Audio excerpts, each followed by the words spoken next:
안녕하십니까. 저는 어느덧 환갑도 훌쩍 넘기고 고희를 바라보고 있는 평범한 아줌마입니다. 이 채널은 친구 소개로 알게 됐는데 어느새 자식들 다 키워 시집장가 다 보내고 혼자 있는 시간 적적하게 보내다 여러분들의 사연 덕분에 다시금 삶의 재미를 찾아가고 있는 중이에요. 요즘은 친구 만나는 일보다 여러분들 사연 듣는 재미가 더 쏠쏠하다니까요. 이 나이를 먹고 부끄러운 일이지만 저는 운 좋게도 좋은 양측 밑에서 크게 어려운 일 모르고 자라다 일찍 남편에게 시집와 지금껏 자식들 키워온 것 말고는 해본 일이 없는 그저 집안일만 알고 살아온 우물한 개구리예요. 그래서인지 저는 겪어보지 못한 별의별 사연들을 다 겪고 이를 슬기롭게 헤쳐오신 여러분들 이야기에는 늘 감탄할 수밖에 없지요. 이렇듯 저는 살면서 특별하게 겪어온 일이 없었다지만 저 역시 자식들을 출가시키다 보니 전에 없던 일들도 겪게 되었습니다. 오늘 들려드릴 이야기는 저와 제 막내 며느리가 직접 겪었던 일이에요. 부디 재미있게 들어주십사 부탁을 드려봅니다. 저는 일남 이녀의 엄마로 제 대부분의 인생을 살아왔습니다. 앞에 두 녀석이 딸이고 막내 녀석이 아들입니다.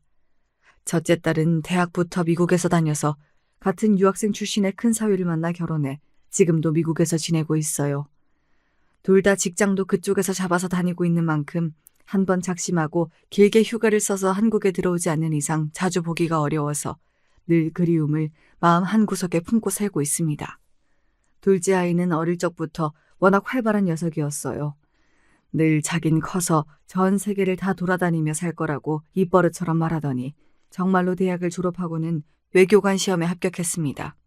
지금은 아프리카 쪽 대사관에서 일하고 있는데 변덕이 심한 녀석이 또 무슨 바람이 불어 어느 대륙으로 자리를 옮기려고 할지 모르겠습니다.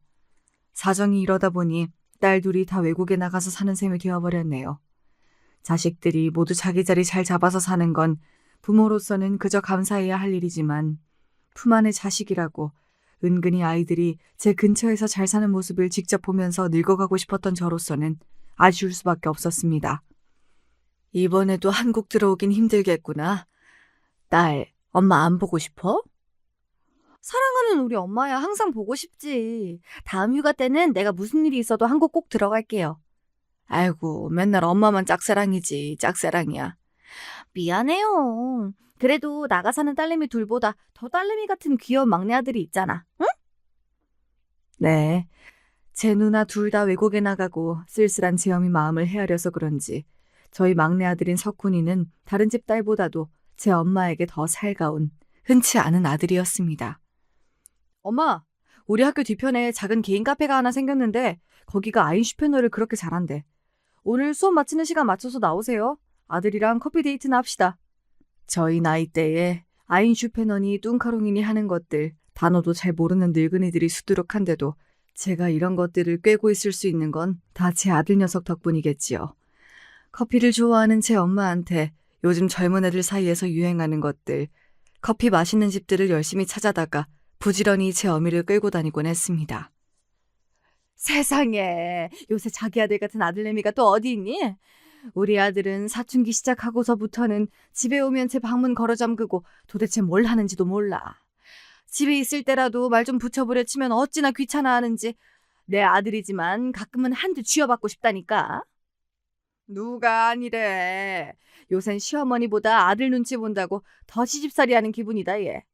같은 자식이라지만 진짜 딸이랑은 달라. 그러니 네가 얼마나 복받은 거니? 예, 난 우리 아들이 자기 아들 반만큼만 해줘도 아주 업고 다니겠다. 딸처럼 살가운 아들이야 아마 모든 아들 가진 엄마들의 로망이 아닐까 싶습니다. 실제로 친구들을 만날 때마다 살가운 우리 아들에 대한 부러운 마음을 감추지 않는 친구들 말에 저도 조금은 어깨가 으쓱했던 것도 같아요. 그래서 아들에게 지금은 며느리가 된 여자친구가 생겼다는 말을 들었을 때에는 이런 좋은 시절도 이제는 끝이 나겠구나 싶어 조금 서운했던 것도 사실입니다. 그간 아들에게 여자친구가 아예 없었던 것은 아니었지만 제게 대수롭지 않게 말한 걸로 봐서는 그렇게 진지하게 생각했던 친구는 그때까지 없었던 것 같았습니다. 하지만 지금의 며느리는 달랐죠. 사실 아들이 말하기 전에 제가 먼저 알아챘습니다. 연락을 받을 때마다 전에 없이 환해지는 표정. 유난히 밝아진 아들의 태도에 어미인 제가 그 변화를 눈치채지 못할 리가 없잖아요. 아들, 그 친구가 그렇게 좋아? 진짜 좋은 애야. 분명히 엄마 마음에도 쏙 들걸? 네 맘에만 들면 그만이지. 엄마 마음에까지 쏙 들게 하려고? 평생을 봐야 할 사이인데 무슨 소리야. 당연히 엄마 마음에도 들어야지. 제 여자친구에 대해 물어보는 엄마 앞에서 쑥스러워하면서도 벌써 아들은 당연하게 평생을 전제로 말하고 있었습니다. 지금 만나는 그 아이가 미래의 제 며느리가 되리라는 예감이 강하게 들었지요. 딸들에 이어 아들까지. 언젠가는 올 일이라고 생각했습니다만 그래도 제 둥지에서 자식들이 모두 날아갈 거라고 생각하니까 가슴이 텅 비는 기분이 드는 것은 어찌할 방도가 없더라고요. 엄마, 그럼 한번 만나볼래요? 아들의 말에 도리어 제가 깜짝 놀랐습니다. 아들의 반응이 남다르긴 했지만 두 아이가 만난 지 얼마 되지 않은 시점이었습니다. 거기다 앞에 두 딸아이를 낳고 아들은 좀 터울이 나는 늦둥이였어요. 요즘 세상에 어린 여자아이들이 일찍 남자친구 부모님 만나는 것을, 그것도 나이 많은 남자친구 엄마를 보는 것이 적잖이 부담이 될 것이라는 것은 세상 물정 잘 모르는 저도 알 지경이었습니다. 아이, 그건 그 친구에게 너무 부담이지. 괜히 그런 소리 마. 아니야, 말은 미주가 먼저 꺼낸 건데? 얘는 여자 맘을 이리 몰라서 어째. 그거야 그냥 인사치레로도 할 수 있는 말이지. 너 그런 말 잘 걸러서 들어야 해.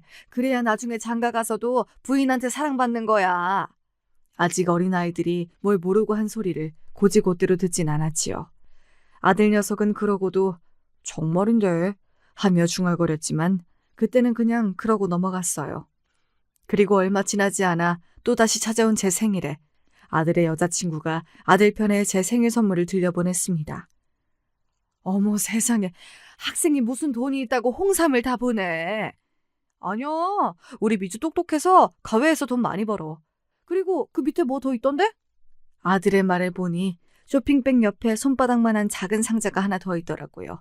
열어보니 작은 인형을 도자기 형태로 빚어놓은 장식품 같은 거였습니다. 이게 뭔가 하고 들여다보고 있으니까 아들이 그러더라고요. 그거 큰 누나랑 작은 누나 사는 나라에서 가장 유명한 캐릭터래. 미주가 침대맡에 올려두시고 누나들 생각날 때 보시래요.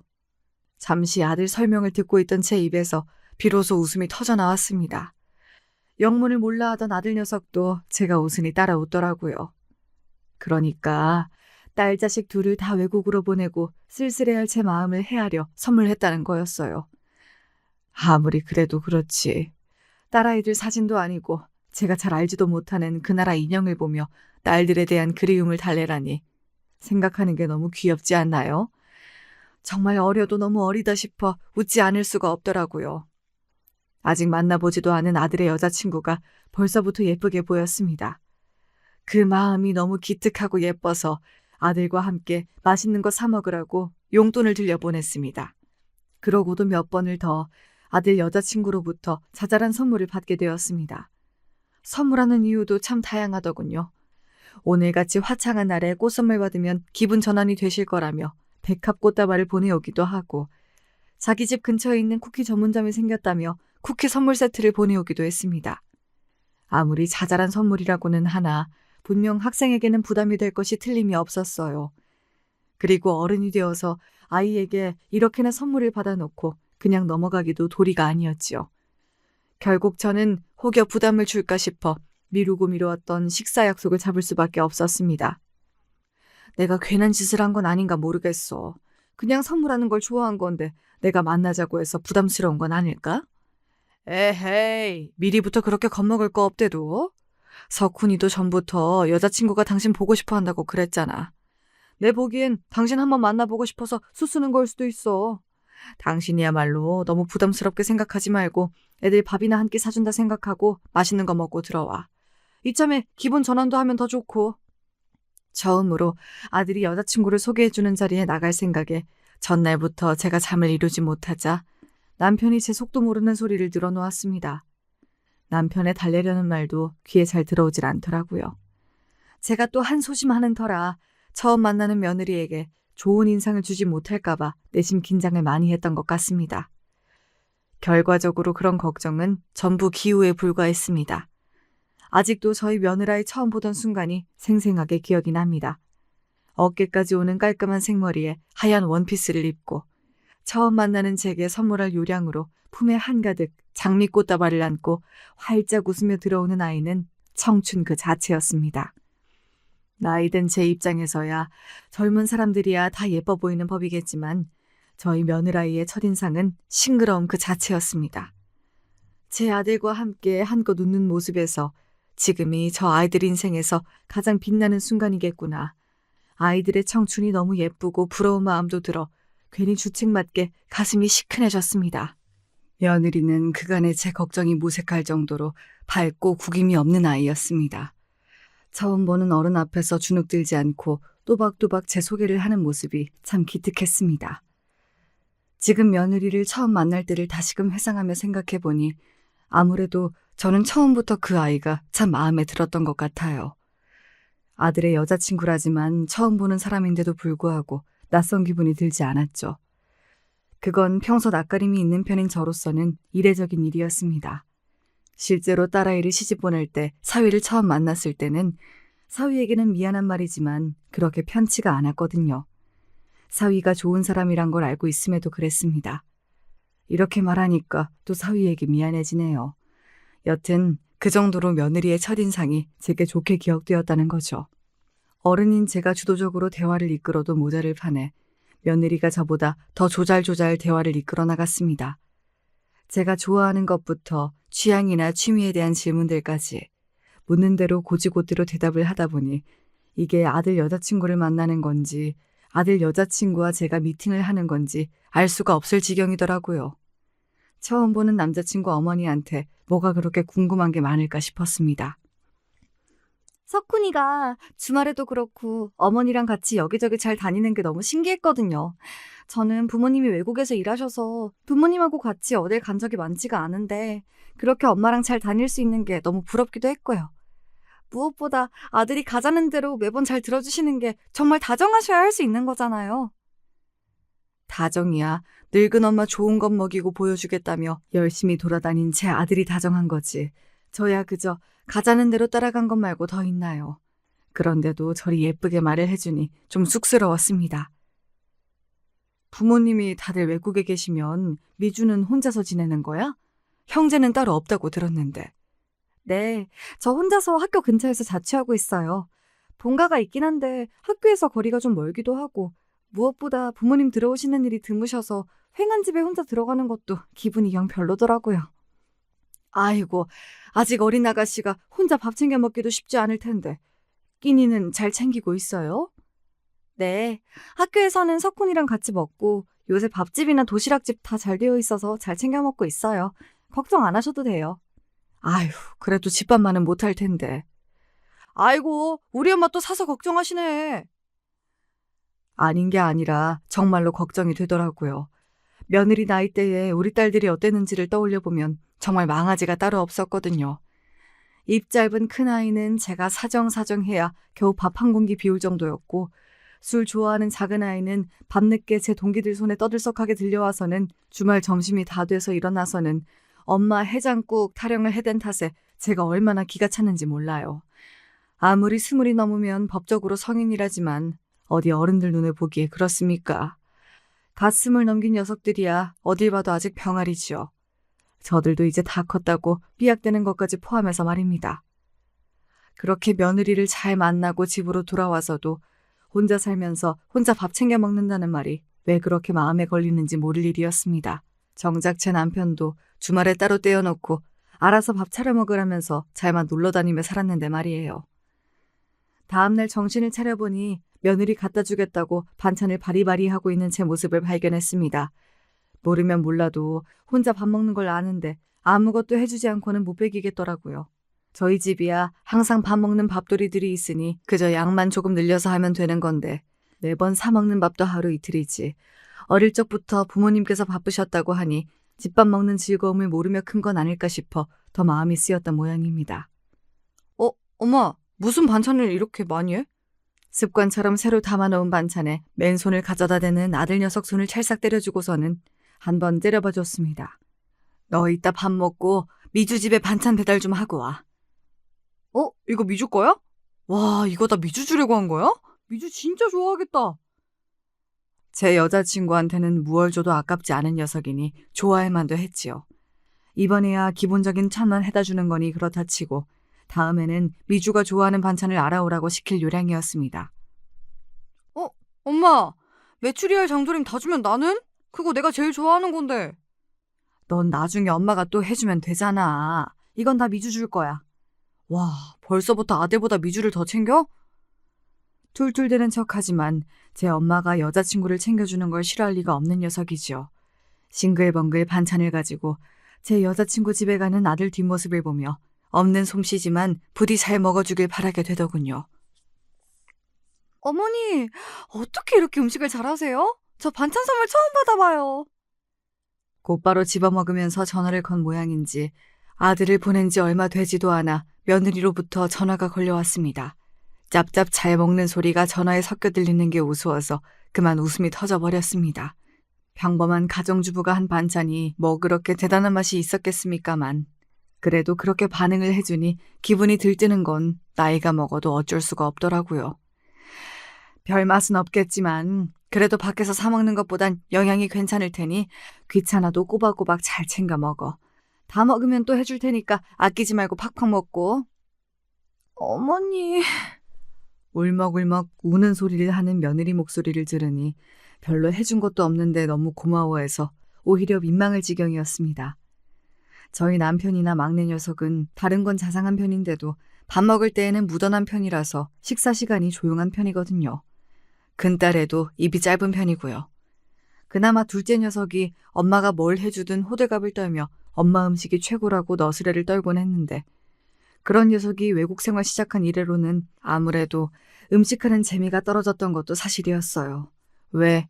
주부라면 아시겠지만 똑같이 음식을 해도 먹어주는 사람이 맛있게 먹어주면 음식할 맛이라는 게 나는 법이잖아요. 특별할 것 없는 반찬에 좋아해주는 며느리 모습을 보니 간만에 음식할 맛이 나는 기분이었습니다. 그렇게 저희 집 반찬통이 며느리 집을 오가는 일이 잦아졌습니다. 제 딴엔 저한테 반찬을 얻어먹고는 빈통으로 반찬통을 돌려보내기가 면구스러웠는지 가끔 정체 모를 음식이 담겨서 돌아오곤 했습니다.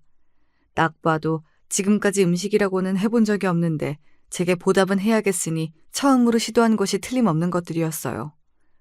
어머니, 저는 틀렸어요. 제 딴엔 가장 모양이 잘 잡힌 것을 고르고 골라 넣은 것일 텐데도 제가 선뜻 음식의 정체를 가늠하지 못하자 며느리가 체념한 말투로 그러더군요. 그 말에 저는 또 한 번 터지고 말았습니다.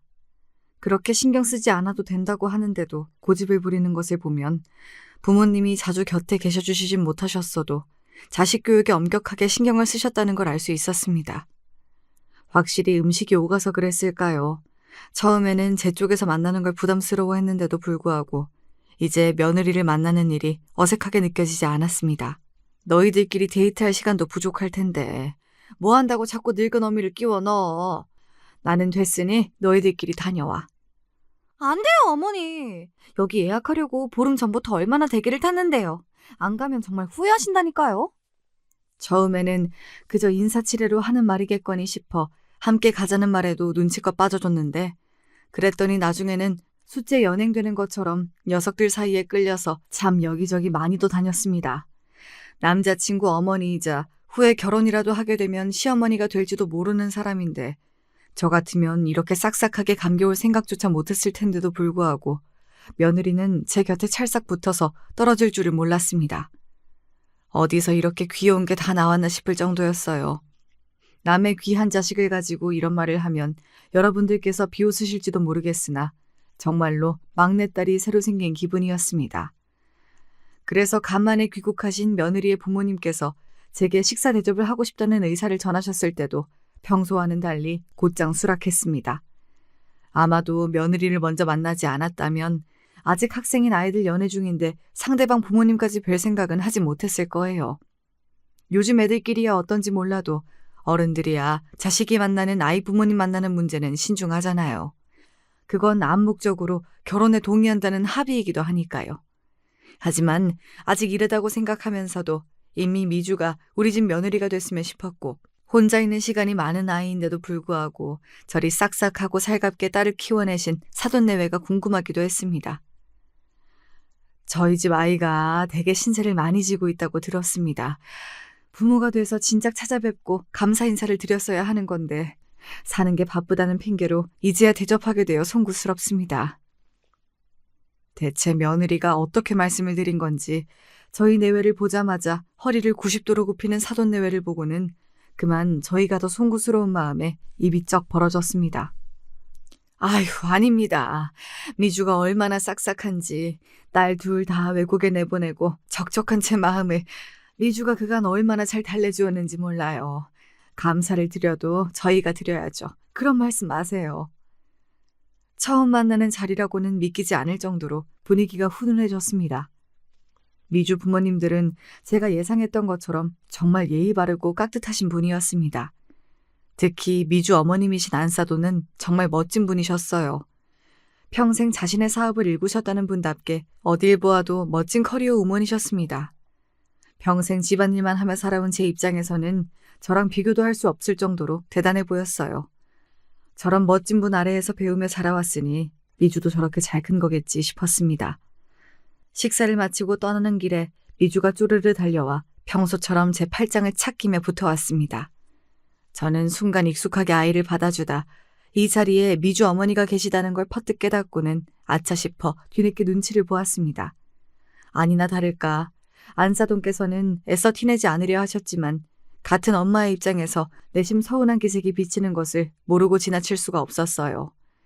아무려면 오랜만에 얼굴 보는 딸이 엄마인 자기가 아니라 남자친구 어머니 팔짱을 마치 제 엄마인 양 끼는 걸 보았으니 기분이 좋을 택이 있나요?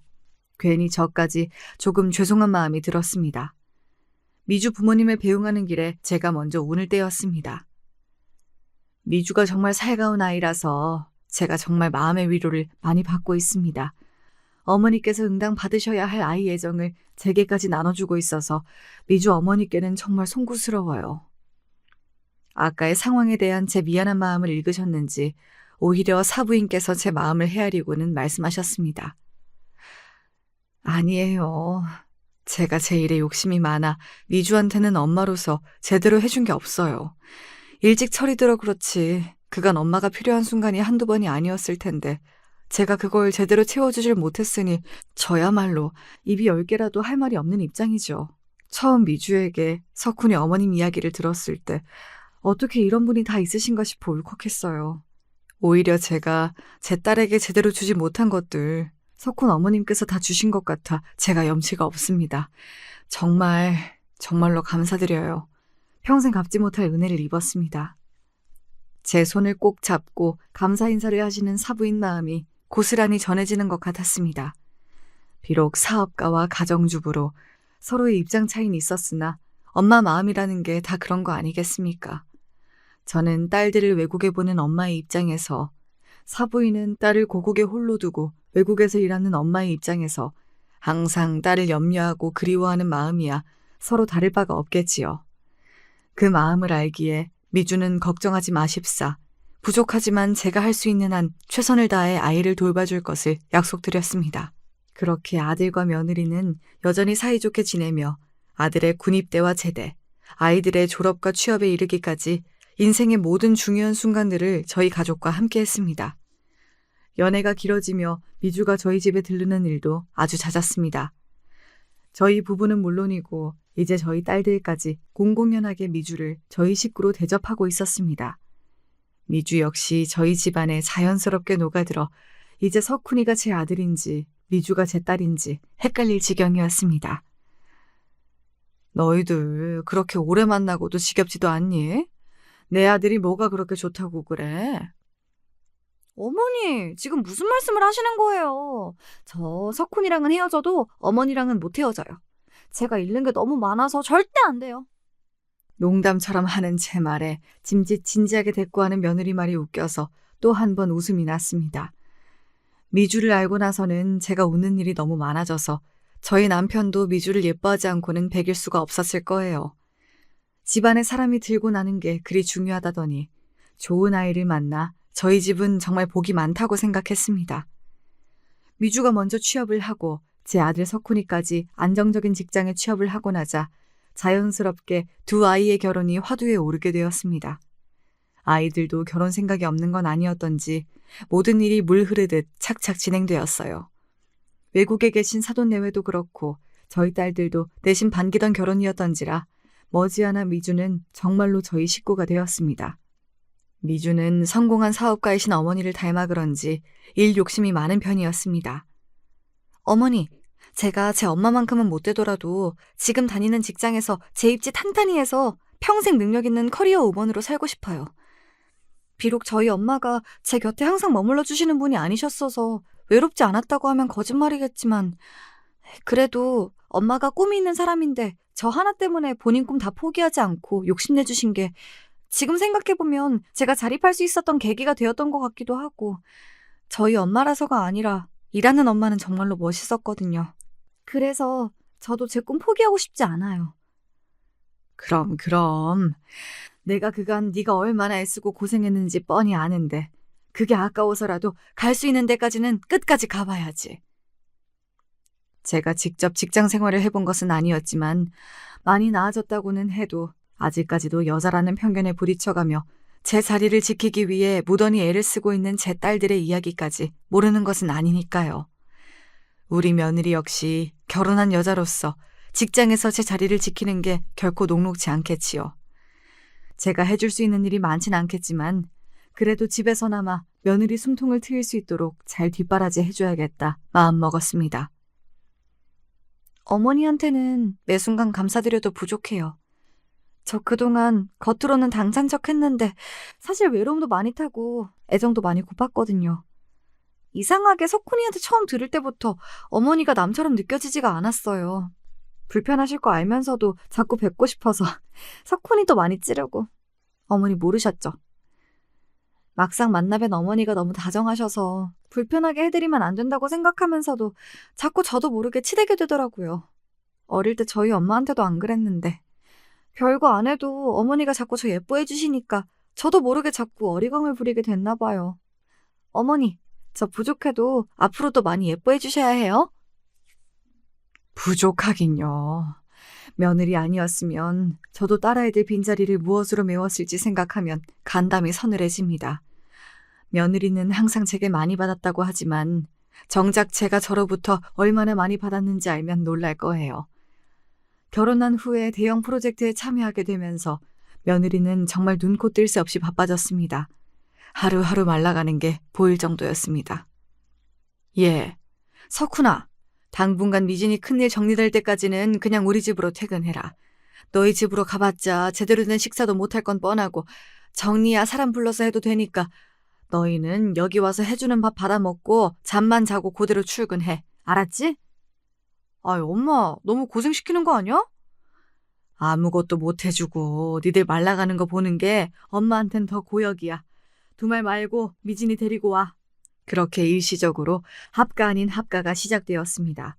같이 살게 되었다고는 하나 며느리는 일이 너무 많아 정말로 밥만 먹고 잠만 자고 온종일 회사에 있는 바람에 오히려 얼굴 보는 시간은 더 짧았어요.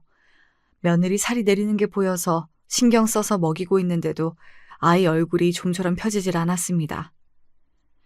얘 미진아, 정말 일 바쁜 거 말고 다른 일 없는 거 맞아? 내가 먹인다고 먹이는데도 영 기운을 못 차리네 애가. 정말로 괜찮아요. 일 때문에 제대로 쉬질 못해서 그래서 그런 거예요. 너무 걱정하지 마세요. 밥숟가락을 뜨는 둥 마는 둥 대답하는 며느리 목소리가 전에 없이 풀에 죽어 있었습니다. 제 딴에는 제 걱정 안 시키려고 애써 기운이 있는 척 말하곤 있었지만 제가 그 아이를 한두 해 본 것도 아니고 무슨 일이 있어도 단단히 있구나 싶었지만 당장 출근하느라 바쁜 아이를 붙잡고 얘기할 시간도 마뜩찮아서 일단 아이들을 출근시킬 수밖에 없었습니다. 그러고 가만히 생각을 해보니 아무리 바빠도 점심시간에 밥을 먹을 거 아닙니까? 아무래도 요즘 며느리 상태가 심상치 않았습니다. 아니 무슨 사원 하나한테 온 회사 일을 다 맡기는 것도 아닐 테고 강단이 없는 아이도 아닌데 웬만한 일로 그렇게 기가 죽어 있을 리가 없었어요. 그래서 저희 며느리가 특히 잘 먹는 제 수제 동그랑땡 도시락을 만들어 가지고는 점심시간에 맞추어 좀처럼 나갈 일 없는 며느리 회사로 찾아갔습니다. 회사 앞에 도착해서 며느리에게 전화를 걸었더니 응답이 없었어요. 평소 같으면 절대로 하지 않았을 행동이지만 이상하게 그날은 감이 너무 안 좋았습니다. 당장 며느리 얼굴을 확인하지 않으면 안 될 것 같았습니다. 그렇게 저는 거침없이 며느리가 근무하는 부서로 도시락을 들고 곧장 올라갔습니다. 올라갔더니 다들 점심을 먹으러 갔는지 자리가 텅 비었더라고요. 제가 연락하기 전에 이미 나갔나 하고 있는데 저쪽 실장실 쪽에서 말소리가 들렸습니다. 언뜻 듣기에도 원성이 높은 것 같아 쳐다보니 덜 닦인 블라인드 사이로 실장으로 보이는 남자와 저희 며느리의 모습이 보였습니다. 보니 실장 쪽에서 일방적으로 저희 며느리를 쥐잡듯 잡돌이하는 형국이었어요. 애가 무슨 잘못을 했다고 밥도 못 먹게 저렇게 뭐라고 하나 싶어 다가가는데 놈이 손가락을 들더니 저희 며느리 가슴께를 쿡쿡 힘을 실어 찔렀습니다. 저 미친놈이 감히. 제가 놀라서 걸음을 뛰듯이 움직이는 찰나 놈이 손을 번쩍 올리더니 우리 며느리 머리를 손바닥으로 후려쳤습니다. 이 미친놈이 감히 누구한테 손을 올려! 제가 언제 실장실까지 뛰쳐들어간 건지도 모르겠습니다. 실장놈이 저희 애한테 손찌검 한 걸 본 순간부터 제 눈깔이 이미 뒤집어져 있었습니다. 저는 손에 들고 있던 동그랑땡 도시락을 그놈 면상에다 집어 던졌습니다. 뭐야, 이 미친 여자가! 어머니! 실장놈과 며느리가 둘 다 동시에 갑자기 들이닥친 저를 보고 놀라서 허둥댔습니다. 저는 정신 나간 사람처럼 실장놈 가슴팍에다 제 머리를 갖다 들이박아버렸어요. 살면서 그렇게 화가 났던 적은 처음이었습니다. 지금 당장 눈앞에 눈을 잡아 죽이지 않으면 제가 열불이 나서 그만 고꾸라질 것 같았어요. 너희 죽일 놈! 감히 남의 집 귀한 자식한테 손을 올려? 이 더러운 놈이 감히! 내 새끼 몸에 함부로 손을 대고 손찌검을 내? 내가 네 놈을 가만히 둘 줄 알아? 내가 네 놈 사다를 내고야 말 테다! 분을 못 이기고 악을 쓰며 저를 밀어대는 기세에 실장놈이 어쩔 줄을 몰라 하더군요. 아무리 성인 남자 대 나이 먹은 여자라 하더라도 사람 하나 잡아 죽일 기세로 달려드는 저를 쉽게 떼어내지 못했습니다. 갑작스럽게 일어난 소란에 조용했던 사무실에 다른 부서 사람들까지 하나둘 모여들며 주목을 받기 시작하니 더더욱 놈도 당황스러웠겠지요. 이 회사 간부라는 놈은 부하 직원에게 손 올리는 게 아주 당연한 일인가 보지? 이 손버릇 더러운 놈 같으니라고. 내가 아주 이놈 더러운 버릇을 아주 뿌리 뽑아주마. 이 무식하게 큰 덩치로 저 조그만 애를. 이놈도 아주 정신 못 차리게 쥐어터져 봐야지, 어? 아니, 이 여자가 지금 뭐라는 거야? 당황해서 저를 쳐내려는 실장 앞을 우리 며느리가 막아섰습니다. 감히 어디다 손을 대요? 나도 모자라서 감히 우리 어머니까지. 그 손 못 치워요? 저 맞을 때에는 대꾸도 못하더니 제 어머니 맞는 꼴은 못 보겠던지 악을 쓰는 아이 모습을 보니 가슴이 아파서 미칠 것 같았습니다. 도저히 눈앞에 저놈을 가만히 놔둘 수가 없었습니다. 저는 전화기를 들고는 곧장 전화를 걸었어요. 오빠, 지금 회사에 계세요? 지금 당장 저 좀 보셔야겠어요. 실장놈은 이게 무슨 일인가 얼이 빠져 있고 며느리는 일이 커지겠다 싶어 안색이 질리기 시작했습니다. 그러거나 말거나 저는 실장놈과 며느리 사이를 딱 맞고 서서는 저희 아이 손을 꽉 잡았습니다. 제 손도 며느리 손도 떨리고 있는 게 느껴졌습니다. 그때였습니다. 아니, 회장님께서 여기까지는 어쩐 일로? 아니, 네가 웬일로 회사를 다 나왔어? 대체 이게 무슨 일이야? 실장 쪽은 쳐다보지도 않고 저희 친정 오라버니, 즉 이 회사의 회장님이 곧장 제게 달려오셨습니다. 그 광경을 보고 실장은 물론 주위에 모여있던 직원들까지 죄다 눈이 휘둥그레지더군요.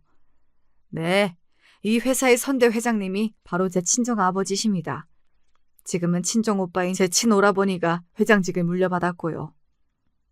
저기 저 실장이라는 놈이 감히 내 앞에서 내 며느리를 희롱하고 뺨까지 올려붙이더이다. 오라버니, 대체 직원들 관리를 어떻게 하신 거예요? 제가 그렇게 이성을 잃고 대든 건 제 평생 처음이니 친정 오빠가 그리 소스라치게 놀라는 것도 무리는 아니었을 겁니다. 제 입에서 회장님을 앞에 두고 오라버니라는 말이 튀어나오자 뻔뻔하게 뻗대고 서 있던 실장놈이 놀라서 뒤집어지려고 하더군요. 그저 정신 나간 미친 여자라고 생각했던 사람이 회장님 친동생이라고 하니 뭐 그럴만도 하겠지요. 아니 그럼 임대리가 지금 이게 다 무슨 소리야? 감히 누가 내 조카 며느리에게 손을 올렸다는 게야? 정 실장, 자네 이야기인가 이거? 회장님의 불호령에 놈이 대경실색했습니다.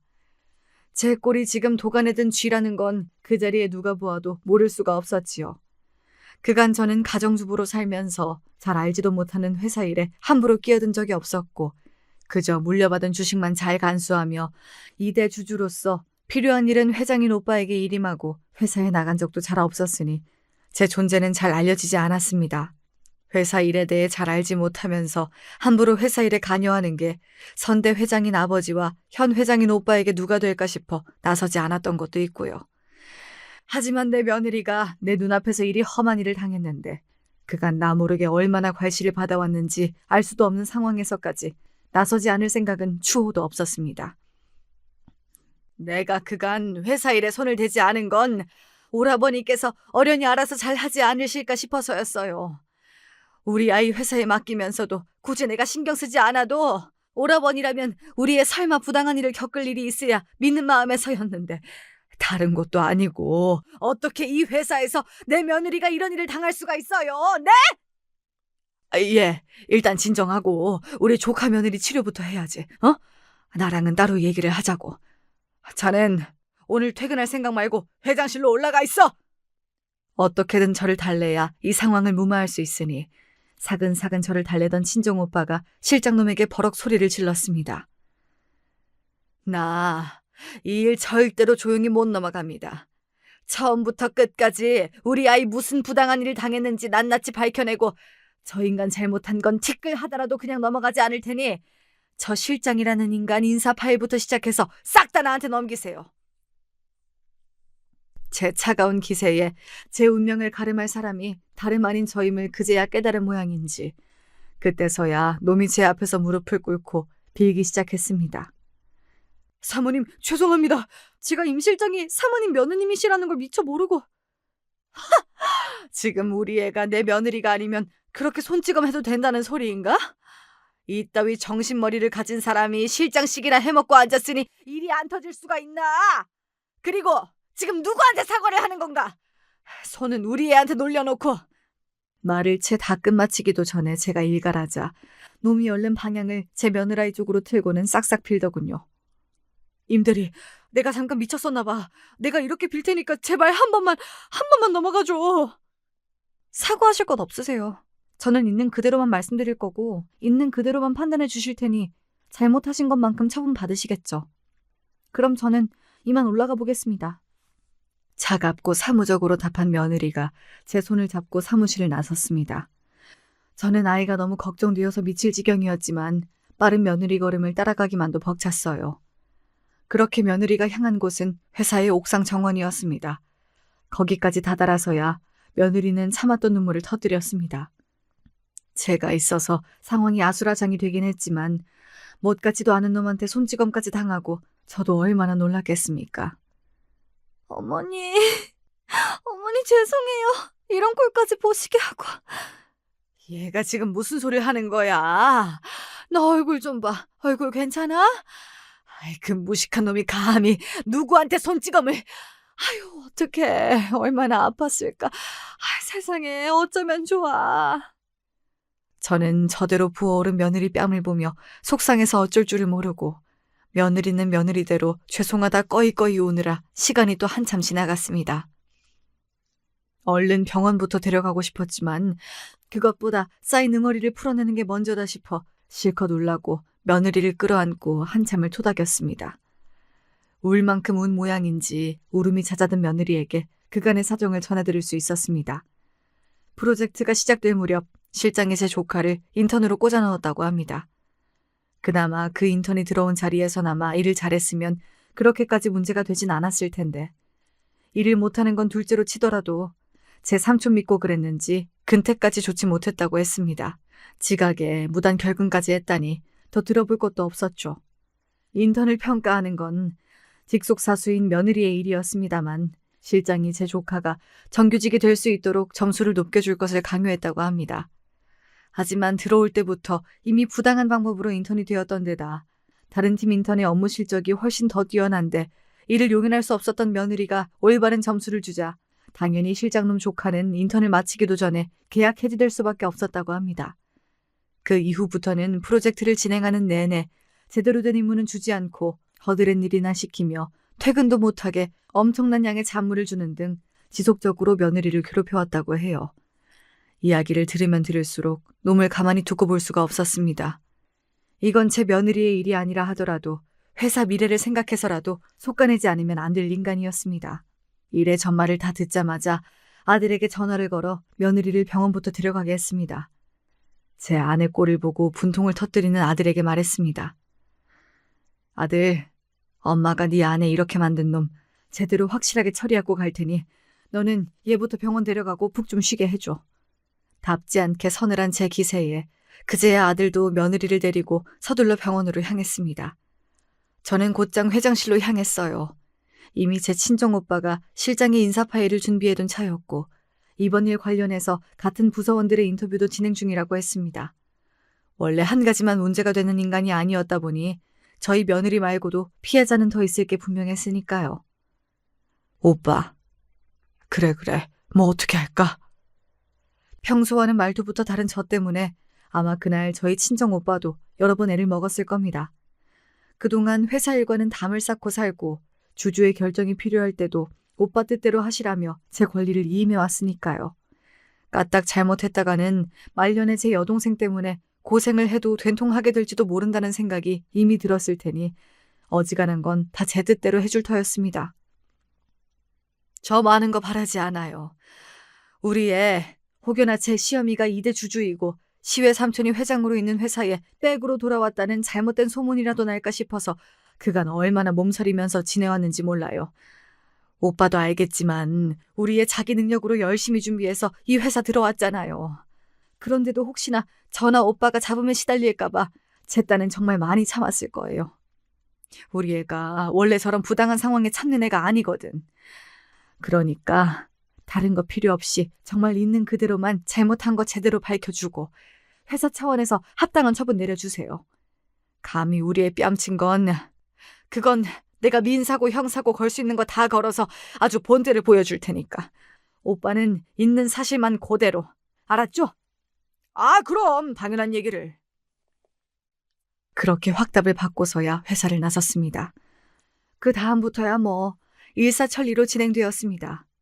저희 며느리는 그날 제 남편에게 병원에 끌려간 이후로 무려 일주일간 병원 밖으로 나오지 못했습니다. 그날의 폭행 사건으로 인해 끊을 수 있는 신체적, 정신적 진단서란 진단서는 모조리 다 끊었습니다. 회사에서 그간 실장의 만행을 증언해 줄 수 있는 증언도 차고 넘치도록 확보했습니다. 제 세상이라도 된 양 그동안 얼마나 설쳐댔는지 놈에게 앙심을 품은 직원들도 제법 되었습니다. 본래였으면 실장이라는 위치 때문에 자신이 당한 것을 고발하는 것이 쉽지 않았겠지만 회장의 최측근이 피해자에 포함되어 있으니 후한 두려워할 일 없이 그간 맺힌 것들을 남김없이 전부 토해낼 수 있었겠죠. 회사 차원에서야 친정오빠가 회사 규율에 맞게 대응하기로 이미 이야기가 다 되어 있었고 저는 개인적으로 고용한 변호사에게 이들 피해자들의 송사까지 함께 맡기기로 했습니다. 제가 뭐라고 했습니까? 정당하게 처벌받아야 할 회사의 영역에서야 회사에 맡기기로 한 거지.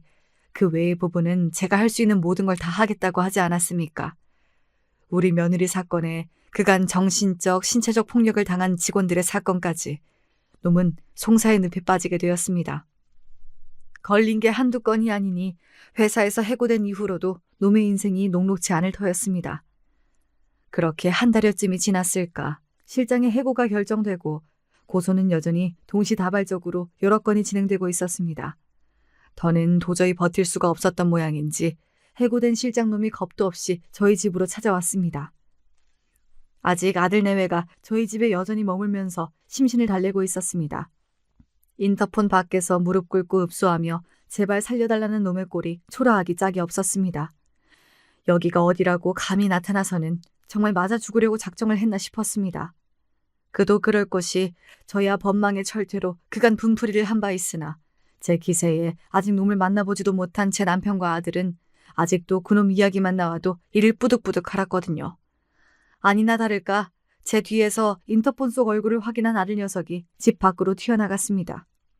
너희 때려 죽을 놈이 감히 여기가 어디라고 그 뻔뻔한 낯짝을 들고 나타나! 당장이라도 놈을 패죽일 기세에 혹시나 사고를 칠까 싶어 저도 따라 나갔습니다.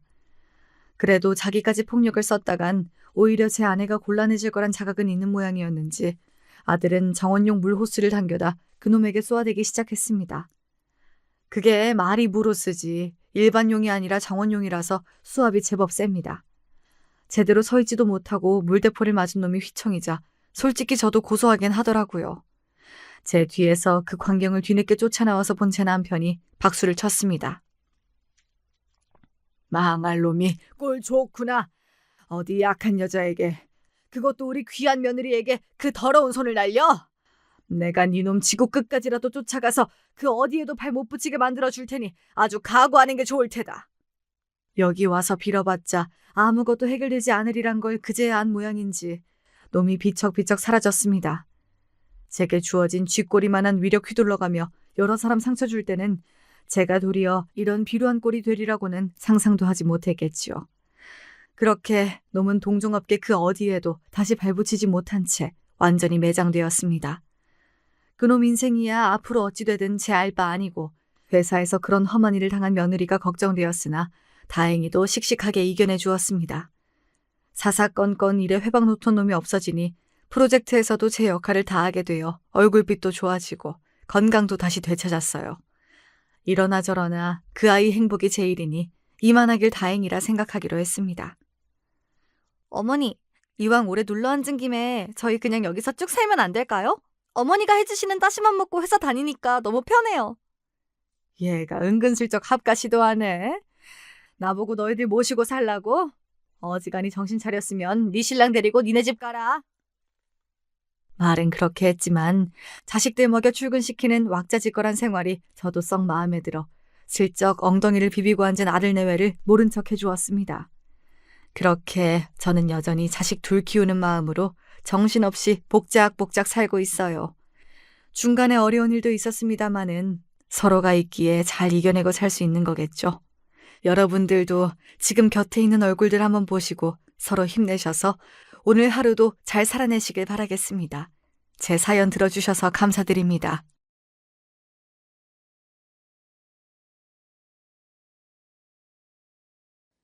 안녕하세요. 제가 거의 습관적으로 사연에 빠지다를 찾는 열혈 구독자인데요. 오늘은 제가 직접 사연을 신청해 봅니다. 부디 사연으로 소개가 되길 바라는 마음과 왠지 부끄러우니까 진짜로 소개까진 안 됐으면 좋겠다는 마음이 함께 드네요. 전 이런 것에도 왜 이렇게 떨리는지 모르겠어요. 제가 원체 사서 걱정을 하는 스타일이라 그런가 봐요. 그래도 이왕이면 소개가 되는 쪽이 좋겠죠? 은근히 기대를 하면서 이야기를 써볼게요. 언제까지고 풋풋한 소녀이자 파릇파릇하게 싱그러운 20대 청춘의 젊음만 간직하며 살 것 같았는데 그 시절이 다 지나고 어느새 중년의 나이가 돼버렸네요. 어렸을 적엔 나이가 들면 인생을 달관하게 되고 생활의 모든 지혜를 깨우치게 될 줄 알았건만 막상 나이를 먹어보니까 전혀 그렇지도 않아서 저는 꽤나 머쓱한 웃음이 지어진답니다. 혹시 저처럼 느끼시는 분들이 또 계실까요? 나이는 숫자에 불과하다라는 말처럼 나 자신은 그대로 가만히 있었을 뿐인데 시간이 흘러서 나이만 먹게 된 것이 전부일 뿐 많은 인생의 깨달음이 함께 딸려오진 않은 것 같습니다.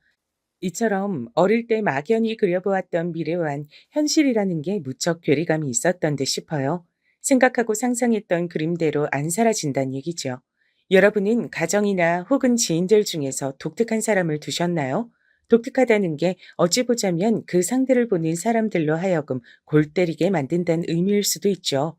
2달 전에 제가 오랜만에 회동한 지인들하고 만나서 얘기꽃을 피우던 와중에 이런 주제가 나왔을 때 제 옆자리에 앉아있던 지인이 자신만만한 목소리를 냈었죠. 우리 집안은 일단 그런 경우가 없어. 양가 집안 다 통틀어서 특이한 사람이 전혀 없거든. 그러자 맞은편에 앉아있던 다른 지인이 대꾸하는 게 엄청 웃겼어요.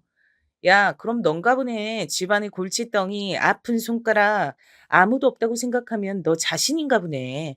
너 요새 인터넷에서 유행하는 또라이 질량 보존의 법칙도 몰라? 사람 셋만 모여도 반드시 그중엔 또라이가 있대. 근데 셋 중에 또라이가 얘도 아니고 쟤도 아니잖아? 그럼 자기 자신이 또라이란 거야. 제 옆자리에서 지인이 당황해서 얼굴이 시뻘겋게 변하는데 나머지 사람들은 웃겨가지고 웃음을 참느라고 그 탓에 얼굴이 빨개졌던 기억이 있네요.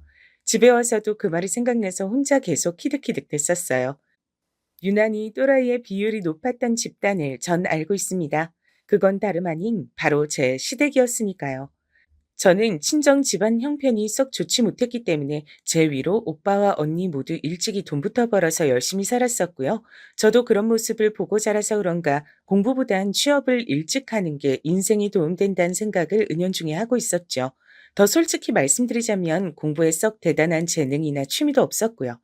그래서 학비가 지원되는 전문대를 나왔고 연계가 되는 곳에서 일단 사회 초년생 시절을 보내다가 좀 더 그럴싸한 직장으로 옮겨 일을 다니고 있었습니다. 그러다 마침 그 주변으로 장기 출장을 나와 있던 남편을 만나게 됐고 눈이 맞았던 겁니다. 둘 다 늦지 않게 가정을 꾸리는 것에 생각이 통했죠. 근데 사실 남편을 사랑하긴 했으나 결혼까진 망설여져서 한 번은 파혼을 했었어요. 감정적으로 싸워서 파혼했다가 시간이 흘러 다시 만난 뒤에 결혼했던 거죠. 단지 싸운 것 때문에 파혼한 건 아니었고 시댁이 심상치 않았기 때문에 그랬습니다. 그 기가 막힌 시댁의 뚜껑을 이제부터 열어보겠습니다. 남편은 우선 삼남매입니다. 첫째 장남, 시숙께서는 서울대까지는 아니지만 그 바로 턱 밑에 위치하는 명문대를 나온 재혼과 결혼하셨습니다. 저에게 형님 되시는 분이시죠. 이 형님이란 분께선 본인도 명문대를 나오셨을 뿐만 아니라 친정 집안 자체가 나름 엘리트라고 할 수 있었어요. 친척 중에서도 초등학교 교장 선생님도 계셨고요. 대학 교수, 중학교 교사에다가 여기서 몇 분 더 계셨죠. 집안이 빵빵한 셈이었죠. 경제적으로도 유복했고요. 근데 사람이 겸손할 줄을 몰랐습니다. 말도 좀 거침없이 하는 스타일이었고요. 시댁에 사과가 좋은 걸로 한 박스 들어왔을 때였는데요. 사과가 들어온 다음 날 마침 다 같이 시댁에 모였던 거예요. 형님께선 어디선가 봉투를 챙기시더니 사과를 좋은 것으로 골라 담기 시작했습니다. 사과가 아주 특산품이네. 이참에 가져가서 챙겨 먹어야겠다. 아, 동선 고향이 경상도니까 안 가져가도 되죠? 네? 전 초등학교 입학 전에 경기도로 이사 가서 경상도에서는 별로 살아보지도 못했는데요. 그래도 친척들은 경상도에 산다면서요. 내 똑똑한 기억력으로 그 대목을 잊었을까 봐서 경상도는 사과 많이 나잖아요. 동서는 괜히 이런 것까지 욕심내지 말아요. 사람이 너무 어이가 없으니까 목구멍이 통 막히는 느낌이 들더군요. 경상도라고 해서 길에 사과가 주렁주렁 달리는 줄 아는 모양이었습니다. 경상도 사람들도 마트 가서 첨가물 가게에 가서 제값 주고 사과를 사 먹습니다. 경상도 출신이라 해서 사과를 욕심내면 안 된다고요? 그렇게 따지면 형님은 전국 각지에 농산물이 밀려드는 서울 토박이니까 엎어지면 코 닿을 거리에 마트와 백화점이 즐비했으니 그쪽이 오히려 더 사과 욕심을 안 내야 맞는 게 아닌가요? 그 이전에 전 사과를 욕심내겠다고 한 적도 없는 게 가장 웃긴 대목입니다. 형님께서 야무지게 사과를 골라서 담는 현장을 시어머니께서 목격하셨어요. 저한테 부엌에 가서 포크 좀 가져오라고 시키셨는데 제가 빨리 안 돌아오니까 성질 급하셔서 직접 행사하신 것이었죠. 형님의 모습을 보고 약간 놀라신 표정이 됐는데 입가에 힘을 꽉 주시고는 별 말씀 안 하셨습니다. 대신에 제 손에 들린 포크 두 개를 빼앗아 드시더니 그걸로 제 어깨를 콕콕 찍으셨어요. 너는 포크를 만들어 가져오니? 이까짓 게 뭐라고 대체 빨리 안 들고 와? 네? 바로 거실로 갈 참이었는데 별로 제가 늦지도 않은 것 같은데요. 시어미가 뭘 시키면 주둥이는 천근만근으로 다리는 전광석화보다 더 빠르게. 제가 말씀드렸죠. 시댁 또라이 집단이라고요.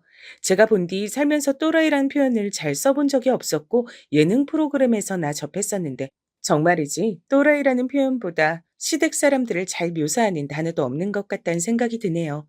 형님께서 의기양양한 얼굴로 사과를 챙긴 봉투에 입구를 여미는 모습에 시어머니는 음 하시며 떨떠름한 목소리를 내셨습니다.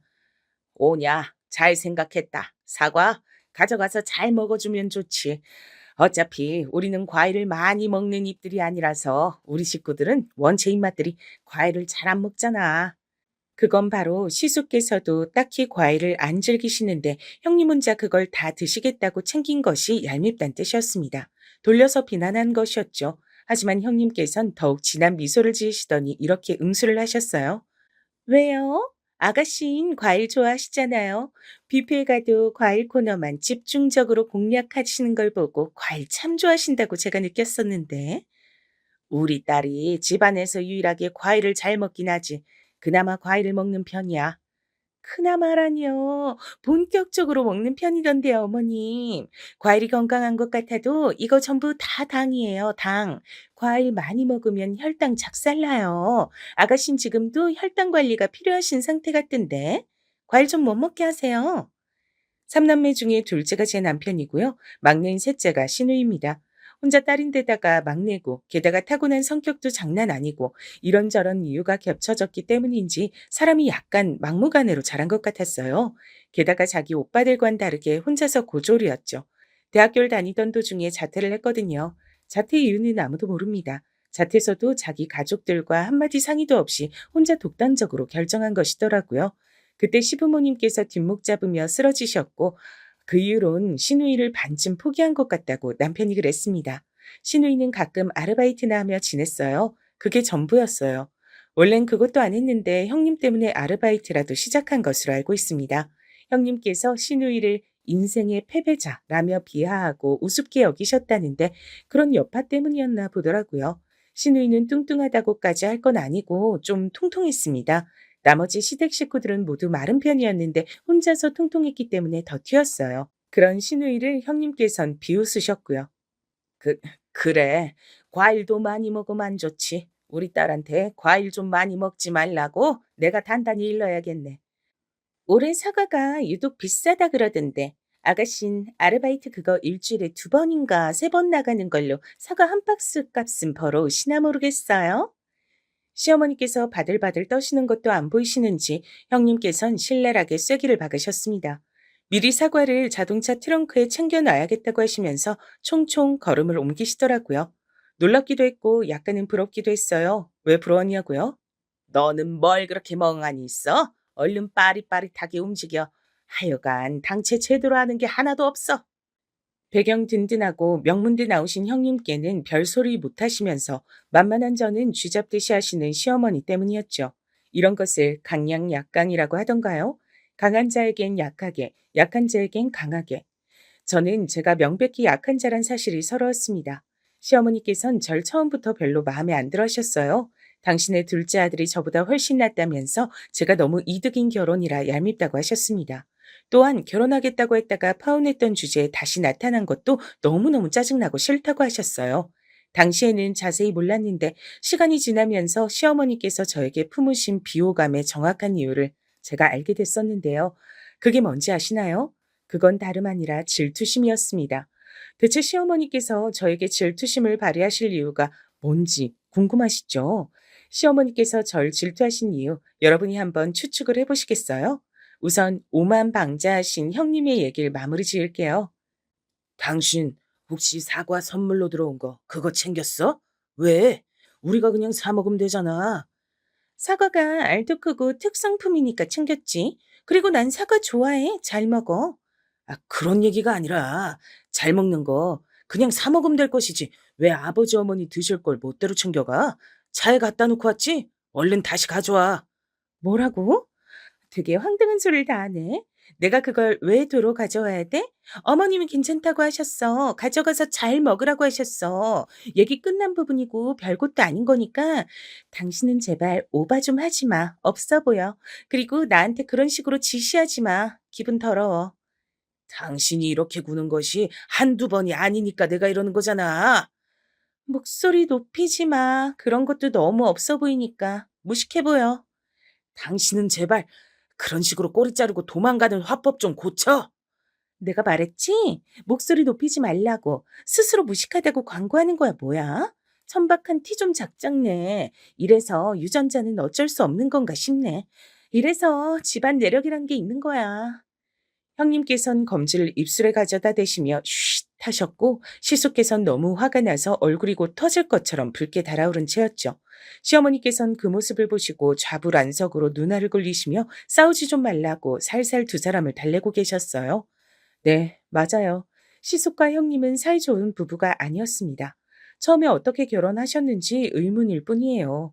남편에게 듣기로는 두 사람은 반대가 끌리는 이유라는 소리를 늘어놓으면서 온갖 폼은 잡으며 결혼식을 올리셨다고 하던데 반대에게 끌릴 수는 있어도 그것은 일시적일 뿐 융화되긴 힘든 모양이었습니다. 그러다 시어머니 생신이 됐을 때였는데요. 시숙과 형님께선 어디 명품사에서 나온 브로치를 선물로 준비하셨습니다. 시어머니께서 손수건이나 스카프 같은 것을 잘 두르시니까 거기다 멋지게 달고 다니시란 의미였죠. 저희 부부는 신상으로 나온 등산복을 선물로 드렸습니다. 시어머니께서 운동 다니시는 취미를 그때 막 들이신 참이었거든요. 그리고 시누이의 순서가 되었는데 시누이는 손편지하고 영양제 한 통을 선물로 드렸어요. 그게 아마 멀티비타민이었을 거예요. 여자용으로 나온 거요. 거기까진 별 문제가 없었죠. 근데 형님께서 비틀린 미소를 입가에 대시더니 시누이를 향해 폭탄 발언을 시작하셨던 겁니다. 저런 거 효과도 거의 없어요. 플라시보 효과가 뭔지 아시죠? 뭐라고요? 플라스틱이라고요? 플라시보요. 쉽게 말해서 기분 탓이란 거예요. 실제로 효과가 없는 약이지만 몸에 좋은 거라니까 효과가 있겠지라고 믿으며 먹는 탓에 효과가 나타났다고 여기게 되는 거죠. 저 영양제 성분 좀 보세요. 저런 건 솔직히 영양제라고 하기에도 민망해요. 약국에서 가장 잘 팔리는 거라고 해서 산 건데요. 얼른 파는 게 자기한테 이득인 제품이니까 약사가 일부러 추천한 거겠죠. 아가씨가 멍청하게 당한 게 어디 한두 번이어야 말이죠. 왜 저한테 또 시비해요? 우리 엄마 생일날을 본인의 제삿날로 만들고 싶으신가 보죠? 어머, 그런 식으로 말씀하시면 본인한테만 손해예요. 무식하게 보이거든요. 아, 재수없게 진짜. 전 그러면 우리 엄마한테 본인이 건강검진을 풀케이스로 선물해 주시든가. 풀케이스가 아니라 풀코스를 말씀하고 싶으셨던 거 맞죠? 웃겨. 진짜 안타까운 지적 수준이네요. 아무도 말리고 끼어들 새가 없이 형님과 시누이의 설전이 벌어졌죠. 그리고 형님께서 말씀을 맺자마자 시누이가 벌떡 일어나서 주먹을 날렸습니다.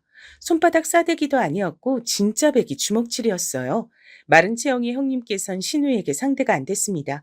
즉시 코피가 터졌죠. 형님께선 악다구니를 쓰며 발버둥을 치셨고 시누이는 분이 안 풀려서 계속 주먹질과 발길질을 날려대고 시숙과 남편이 그런 시누이를 필사적으로 말렸고 시어머니께선 이게 다 무슨 소란이야 라며 어른의 위엄을 보이려고 하셨다가 현기증에 주저앉으셨고 저는 발을 동동 굴렀습니다. 날짜를 보니까 그날로부터 딱 꼬박 반년 후에 시숙과 형님 두 사람이 이혼을 했더라고요. 결국 갈라섰던 거죠. 뭐 어쩌겠어요. 부부의 사이가 이미 별로 좋지 않기도 했으니까요. 남편에게 들은 건데 원래 맨 처음에 시누이가 형님을 향해서 재수탱이 유식한 척한다 면서 먼저 시비를 자꾸 걸었었다고 하더라고요. 형님께서는 가뜩이나 시누이 같은 유형이 마음에 안 들었던 차였는데 상대가 먼저 시비를 걸어오니까 제대로 응수를 하시기 시작하면서 관계가 파국으로 치달았던 겁니다. 시어머니께서는 한동안 시름시름 앓는 소리를 내셨어요. 우리 집안 장남이 대들보가 이혼 전적을 안게 되다니 일어나선 안 될 일이 일어났구나. 우리 장남을 내가 얼마나 귀하게 생각했는데 아무리 그년이 제정신이 아닌 년이긴 했어도 조건은 좋았는데 그래서 내가 얼마나 참고 또 참으며 인내했는데 끝내 이혼이라니. 생각할수록 우라통이 치미시는 모양이었습니다. 그렇다고 해서 두 사람이 이혼을 하지 못하도록 당신께서 말릴 수도 없는 노릇이었으니 시간을 되돌린다고 해도 달라질 건 없었을 거예요. 팔은 안으로 굽는다고 어쨌든 며느리보다 가까운 게 딸이었으니까요. 형님과 시누이가 대립하는 한 시어머니께선 결국 형님을 등지실 수밖에 없었을 겁니다. 여기까지가 저와 짧은 인연을 함께했던 형님의 이야기였고요. 다음으로 넘어가자면 그 난리통에서도 떨떠름한 표정만 지으시며 끼어들지 않고 계셨던 한 분을 소개해야 할 것 같습니다. 시아버지 말이에요. 저는 왜 사람들이 흔히 더럽고 치사하다는 표현을 한데 묶어서 쓰는 건지 시아버지를 보면서 깨달았답니다. 시아버지가 바로 그 예시였어요. 나이가 드신 이유로 기세가 꺾여서 그렇지 젊으셨을 적엔 대단하셨다고 남편에게 들은 바 있었습니다. 근데 설마 그 정도이실 줄은 몰랐어요. 때는 제가 남편과 처음 결혼을 준비하던 시기로 거슬러 올라갑니다. 저에게 같이 밥을 먹자면서 시댁 쪽이 말을 해온 거예요. TV에 소개가 됐다던 능이백숙집인가 하는 곳을 갔습니다. 주로 시어머니께서 저에게 이런저런 말씀을 하셨고요. 형님과 시누이는 그때 신경전을 벌이고 있었죠. 형님께서 시누이를 향해 허겁지겁 먹는 꼴이 교양 없어 보이네요. 했고 시누이가 다른 사람 먹는 거 지켜보는 사람이 더 교양 없고 음침하거든요. 라고 맞섰기 때문입니다. 전 머릿속으로 대체 뭐지? 싶어서 혼란스러웠고요. 그 심정을 감춘 채 시어머니께서 날리시는 각종 잔소리를 조용히 듣고 있었죠. 시아버지께선 식사를 하시며 전통주를 곁들여 드셨어요. 한마디도 안 하시고 가만히 술과 식사를 이어가시더니 모두가 다 먹어갈 때쯤에 혼자 흥이 오르셔서 이런저런 말씀을 하신 겁니다. 이런 데서 밥을 먹으니까 옛날 생각이 나네. 옛날엔 다들 이런 집에 살았어. 아파트가 어딨어. 그런 건 부자 중에 부자나 살았지. 그래도 난 아파트에 늦지 않게 입성한 편이었으니 이 옆에 내가 복이 많았어. 나 같은 남자한테 시집을 왔으니 말이야. 턱끝으로 시어머니 쪽을 가리키시며 말씀을 이어가셨어요. 시어머니의 안색이 좋질 못했죠. 전 별로 안 듣고 싶었으나 시아버지께서 예비 새 며느리에게 들려주실 얘기가 많다고 하시며 자꾸만 말씀을 이어가시는 바람에 별 수 없이 표정 관리를 하며 반응을 해드릴 수밖에 없었습니다. 그러다 황당한 얘기를 들었던 거예요. 자고로 여자는 지순해야지. 남자를 떠받들고 남자 길을 세워주고 면을 세워주고 스스로 납작 엎드려 사는 여자가 최고의 여잔 거야. 그런 면에서 네 시험이 되는 이 여팬네는 타고나길 지순하지 못해서 내가 길을 들이느라 초반에 고생 좀 했었지. 너도 설마 기가 센 여자는 아니겠지? 예? 그게 잘 모르겠네요. 기가 드세다는 말을 살면서 딱히 들어본 적은 없긴 합니다. 그거 참 맘에 드는구나. 자고로 여자란 그래야지. 이 여팬네도 알아서 잘했으면 내가 덜 피곤했을 텐데 말이야. 은근히 자존심 세우고 대가리를 위로 치켜들고 살길래 고은이 잘 때 내가 물컵을 가져다가 그 가랑이 사이에 쫄쫄쫄 흘렸었지. 자면서 자꾸 오줌을 싸느냐고 이런 추잡하고 더러운 여자가 어딨냐고 내가 막 아침이 돼서 이렇게 호통을 치면 이 옆에 내가 수치심에 얼굴이 붉어져서 아무 말도 못하고서 고개를 푹 숙이곤 했단다. 그 꼬라지가 아주 고소했지 고소했어. 이게 대체 무슨 얘긴가 싶어서 제 눈이 휘둥그레졌죠. 놀라서 시어머니 쪽을 쳐다봤더니 얼굴에 수치심이 가득 차 있었어요. 마침 형님과 시누이의 신경전이 거세지는 바람에 시숙과 남편은 그쪽을 말리느라 시아버지의 말씀을 듣지 못한 바였습니다. 시아버지께서 그때를 떠올리기만 해도 즐겁다는 듯 껄껄 웃으셨고요. 전 속으로 이런 미친 분을 다 봤나 싶었습니다. 그 시절이 참 좋았다며 웃으시는 시아버지를 참지 못하신 시어머니께선 결국 물컵을 들고 그걸 시아버지의 얼굴에 끼얹으셨어요. 시아버지께서 찬물 세례를 맞으시고 화들짝 놀라셨고 다들 따라서 놀라면서 분위기는 완전히 어수선해졌고 그러고 나서 며칠 뒤에 전 남편과 싸우고 파혼을 했던 겁니다. 시숙과 형님에 이어 시아버지와 시어머니 두 분이 어떤 느낌의 관계이신지 대략 짐작이 가시죠? 시댁은 이런 집안이었어요. 그나마 집안에 땅이 있다는 것, 재산이 어느 정도 있어 문제없이 굴러왔다는 것, 자식들과 돈이 아니었다면 시어머니께선 진작에 다 때려치우고 시아버지와 갈라서셨을 것이란 것이 중요한 사실들이었죠. 만약에 내 친정집이 그 정도로 재산이 있기만 했었어도 확실히 더 편하게 살았을 텐데. 그랬다면 우리 엄마가 고생을 덜 하셨을 텐데. 참 씁쓸하네. 앞서 밝혔던 것처럼 친정은 형편이 좋지 못했기에 오빠와 언니가 일찍 취업 전선에 뛰어들었습니다. 약간 늦둥이라고 할 수 있는 저는 오빠와 언니 덕분에 학교 다니며 편하게 학원도 끊고 매점에서 맛있는 것도 사 먹을 수 있었던 거예요. 형편이 어려워졌던 이유는 아빠께서 주식으로 전 재산을 날리셨기 때문입니다.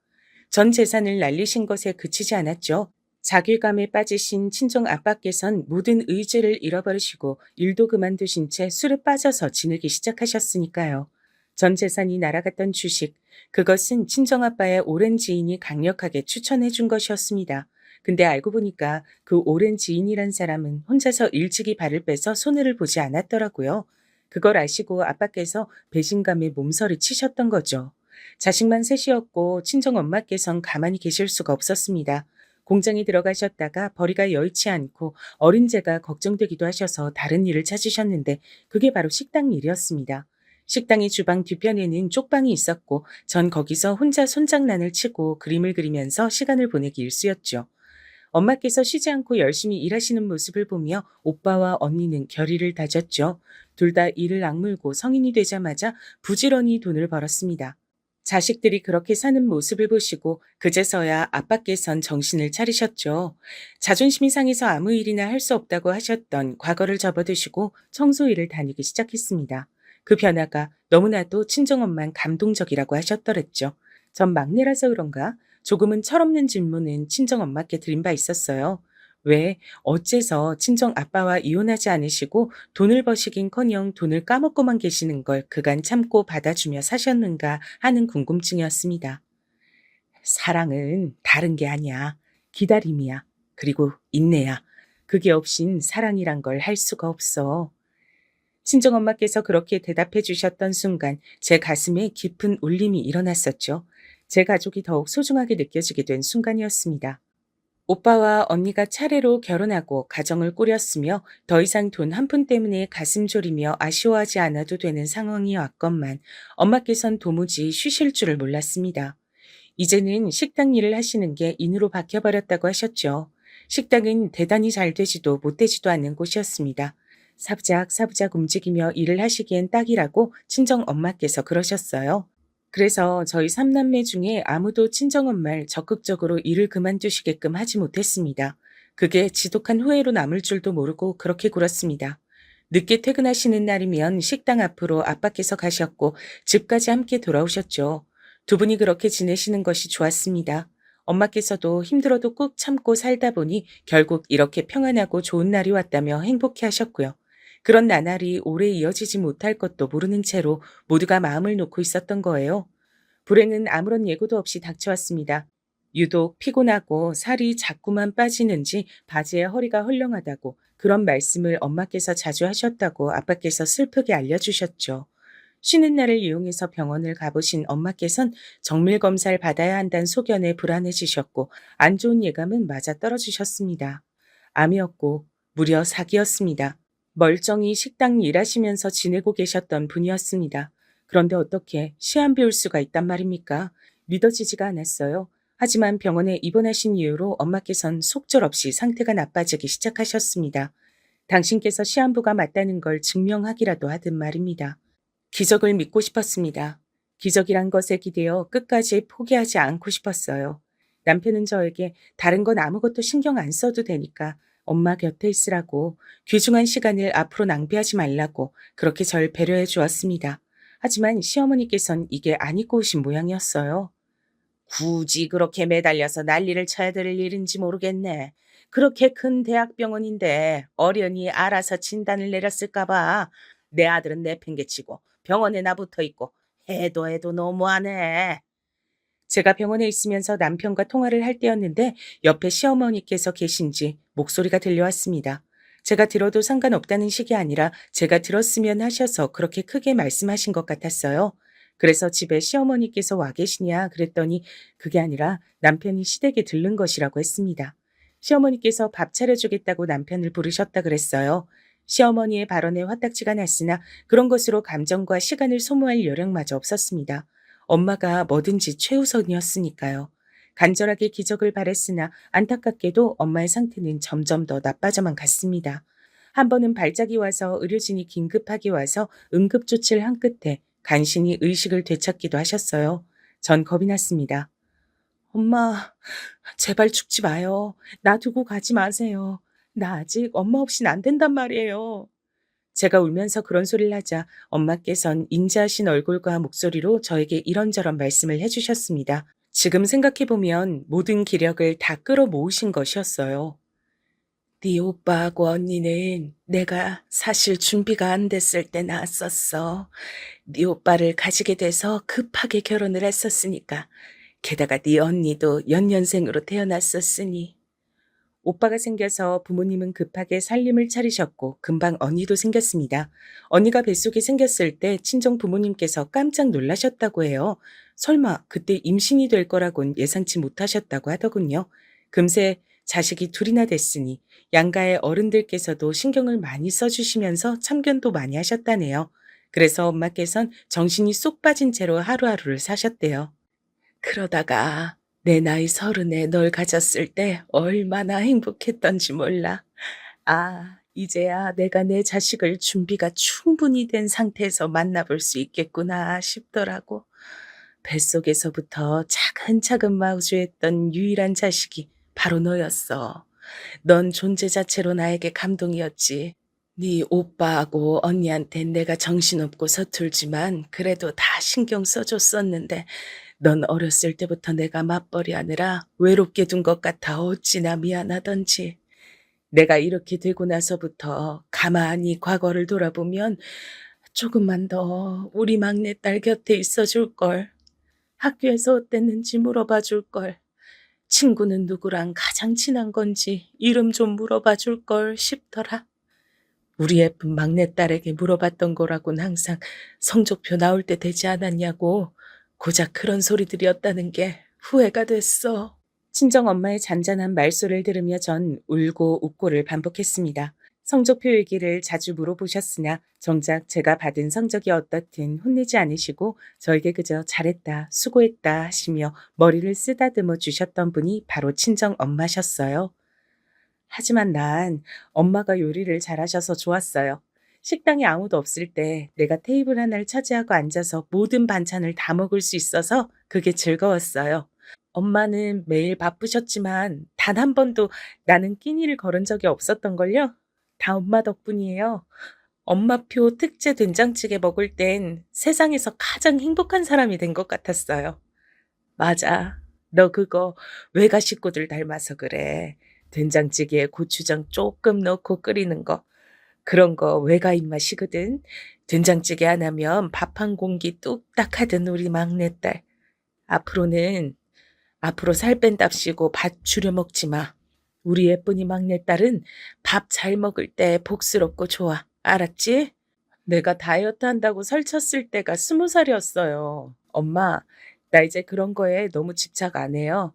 인생을 너무 팍팍하게 살고 싶지 않아졌어요. 모든 사람이 오래오래 살다 가라는 보장이 없잖아요. 언제까지 살지도 모르는데 아등바등 살이나 빼고 싶겠어요? 그렇구나. 내가 오래오래 못 살아서 미안해. 우리 막내딸, 어떻게 사나? 내가 더 지켜봐줘야 하는데, 그러질 못하고 떠나서 너무나도 미안해. 태어나서 그렇게 슬픈 순간은 처음이었어요. 사랑하는 친정엄마가 죽음을 앞두고 계시는데 제가 그걸 막을 도리가 없다는 것이 절 미치도록 무력하게 만들었습니다. 오열하며 무너져 내린 절 오빠와 언니가 다독여줬죠. 그리고 아빠께서 든든하게 친정엄마의 마지막 순간까지 바로 곁에서 바라보시며 지켜주셨어요. 자식이 줄 수 없는 사랑은 배우자만이 줄 수 있는 것이겠죠. 아빠께서 꼭 손을 잡아주시자 엄마께서 편안한 얼굴로 희미한 미소를 지으시는 걸 볼 수 있었습니다. 마지막에 미소를 지으신 뒤 세상을 떠나셨어요. 고통이 가득했던 육신을 벗어던지시고 부디 저 하늘나라에선 아픔 없이 자유로우시기만을 바랬습니다. 잘 보내드렸다고 생각했으나 후유증이 컸어요. 이런 저를 남편은 충분히 이해해 주었습니다. 남편하고 제가 공통적으로 분식류를 좋아해요. 그래서 사다 먹기도 했으나 종종 집에서 직접 만들어 먹기도 했죠. 엄마께서 떠나시고 나서 비록 적응은 안 됐으나 그래도 어떻게든 제 일상으로 잘 돌아왔다고 생각했는데 이따금씩 저도 모르게 멍해지곤 했어요.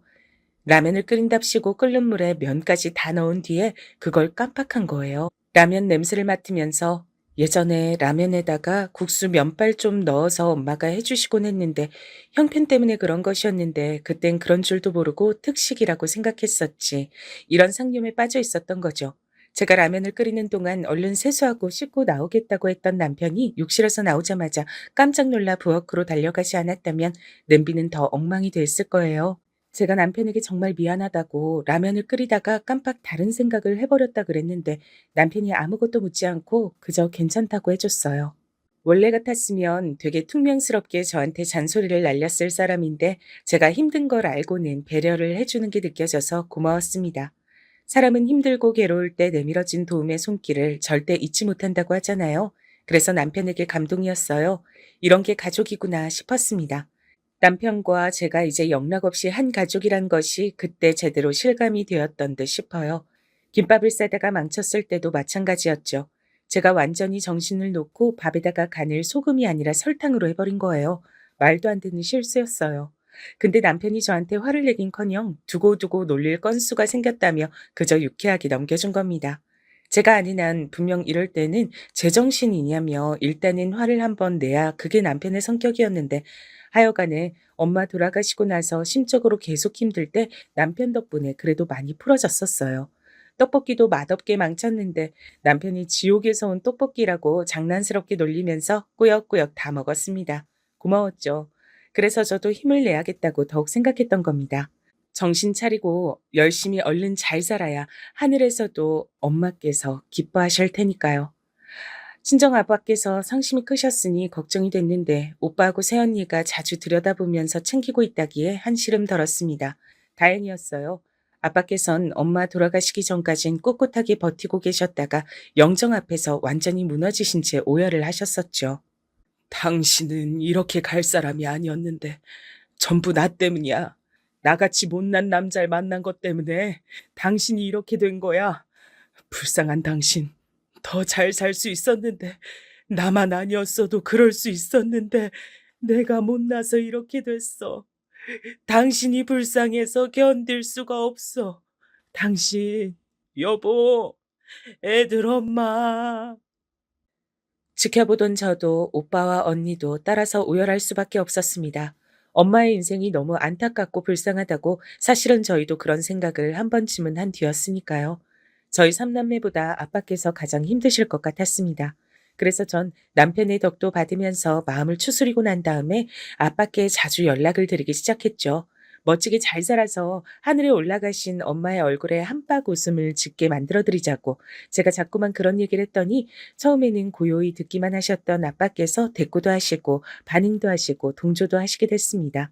시간이 지날수록 기운을 차리시는 게 느껴졌어요. 아빠께 전 남편이 배려심이 좋아서 제가 그간 마음을 잘 다스릴 수 있었다고 말씀을 드렸습니다. 그랬더니 아빠께서도 남편에게 무척 고마워하셨고요. 전 이런 훈훈한 얘기를 당연히 좋은 마음으로 시어머니께 말씀을 드렸던 거예요. 시댁에 방문했을 때였죠. 남편하고 결혼하길 정말 잘했다는 생각을 날이 갈수록 자주 하게 된다고 웃으면서 시어머니께 말씀을 드렸는데 표정이 떨떠름하시더라고요.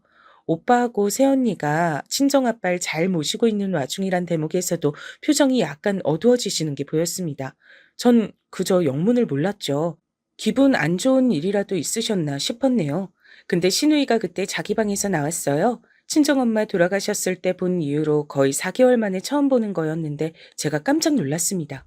외출해서 없는 줄 알았는데 있었단 것에 놀랐고 살이 확 쪄 있어서 놀랐어요. 아가씨 집에 있었네요. 아르바이트 나가신 줄 알았어요. 방에서 자느라 그랬어요. 늦게까지 게임했더니 이제 눈이 떠졌네요. 네?